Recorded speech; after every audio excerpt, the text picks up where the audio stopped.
US के president Donald Trump ने health की दुनिया में एक बहुत बड़ा बदलाव कर दिया। वैसे तो मैं किसी पॉलिटिशियन की सपोर्ट नहीं करता हूँ, लेकिन अगर काम अच्छा हो तो सपोर्ट करना बनता है। 10 अगस्त को यूएस के प्रेसिडेंट डोनाल्ड ट्रम्प ने वैक्सीन की दुनिया में एक बहुत बड़ा कट ऑफ किया। अमेरिका में वहाँ के बच्चों को 18 टाइप्स की वैक्सीन दी जाती हैं, जिनमें से उन्होंने इस वक्त सिर्फ 11 टाइप्स के वैक्सीन को ही देने के लिए कहा है। उनका कहना है जो बाकी के 7 टाइप के वैक्सीन्स हैं वह बहुत ही घातक हैं।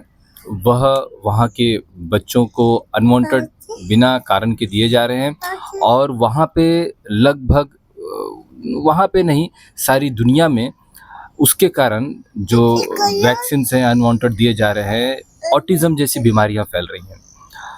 जब उनको पूछा गया कि ये आप कैसे बता सकते हो, किस दावे से आप ये बोल सकते हो कि इन वैक्सीन से ऑटिज़म होता है, तो उन्होंने कहा कि ये लोग कह रहे हैं। देखो कितनी सफाई से डोनाल्ड ट्रम्प बम डाल देते हैं।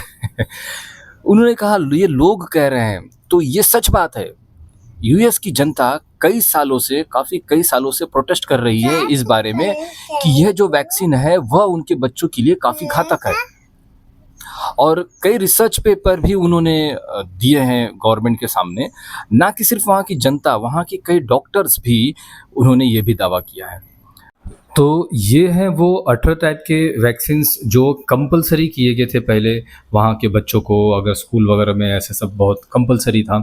अब इनमें से यह जो है यह 7 टाइप के वैक्सीन्स है जिनको कट किया गया है और इसमें आप देखोगे इसमें कोविड का भी नाम है।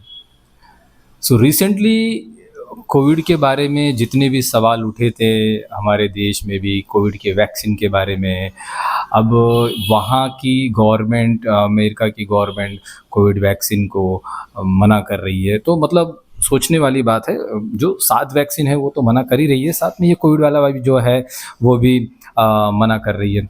मैंने भी अपने पेशेंट को ये उस टाइम कोविड में काफ़ी लोगों को मना ही किया था कि आप कोविड का वैक्सीन ना लें। तो उस समय लोगों ने मुझे बहुत ट्रोल किया ये कह के कि तुम देशद्रोही हो, तुम देशभक्त नहीं हो, ऑल दैट थिंग्स जो भी स्टार्ट था वो टाइम। ठीक है, कोई बात नहीं, अब सीन सबके सामने आ गया है।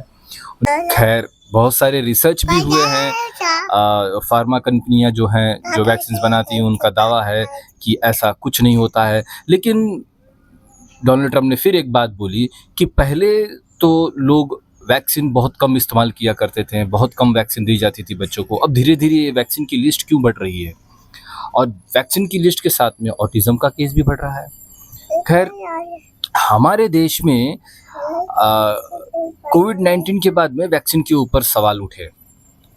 अमेरिका में यह सवाल बहुत पहले से ही उठ रहा है और हमारे देश की जनता को, मुझे ऐसा लगता है कि लगभग उनको पता ही नहीं होगा कि ये वैक्सीन कैसे काम करता है, क्या-क्या उसके अंदर होते हैं, वो कैसे हार्मफुल है या नहीं है, एक्स वाई ज़ेड जो भी है।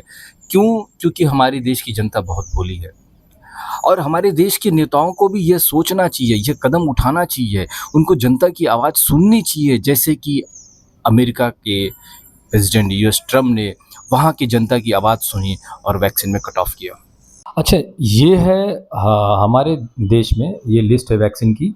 मेरे कुछ पेशेंट हैं, बच्चे पेशेंट हैं, तो उनके जो पीडियाट्रिशियन थे वो ये सारे वैक्सीन्स उन्होंने दिए हैं। सो अब सवाल मेरा ये है उन सब से, देखो मैं किसी मॉडर्न साइंस या वो सब के अगेंस्ट नहीं हूँ। इमरजेंसी है किसी चीज़ की तो दैट टाइम ऐसे मेडिसिन, एंटीबायोटिक वगैरह, स्टेरॉइड वगैरह सब ओके है वो टाइम के लिए। बट अनवांटेड अगर है, जैसे कि अमेरिका के प्रेसिडेंट डोनाल्ड ट्रम्प ने ये 7 वैक्सीन जो बैन की है, बंद करने की बात की है, क्या हमारे देश के जो पीडियाट्रिशियंस डॉक्टर्स हैं या हमारे देश के जो पॉलिटिशियंस हैं या हमारे देश की जो जनता है, इन वैक्सीन्स के बारे में कुछ सवाल उठाएगी या ऐसे ही चलता रहेगा? खैर, और उन्होंने एमएमआर वैक्सीन के बारे में भी सवाल उठाया। उनका कहना है कि यह जो एमएमआर वैक्सीन है, 3 टाइप्स के वैक्सीन एक ही बार में दिए जाते हैं, यह बच्चों को अलग-अलग दिया जाए, मतलब एक-एक करके दिया जाए, अलग-अलग दिन बुलाया जाए और उनको दिया जाए, ताकि उससे होने वाले जो प्रॉब्लम्स है वो उन बच्चों को झेलना ना पड़े। दोस्तों, मुझसे अगर पूछा जाए तो मैं ये 11 में से भी बहुत सारे कट कर दूँगा। ख़ैर, ये जो वीडियो बनाने का मेरा एक ही मकसद था कि वैक्सीन के बारे में। मैं ना तो किसी पॉलिटिशियन को सपोर्ट करता हूँ और ना ही यूएस प्रेसिडेंट डोनाल्ड ट्रंप को सपोर्ट करता हूँ। बट जो काम अगर अच्छा है तो इस दुनिया में कोई भी इंसान हो उसको सपोर्ट करना चाहिए, उसके अच्छे काम के लिए सपोर्ट करना चाहिए। सो अपने बच्चों का ध्यान रखें, स्वस्थ रहें और मस्त रहें।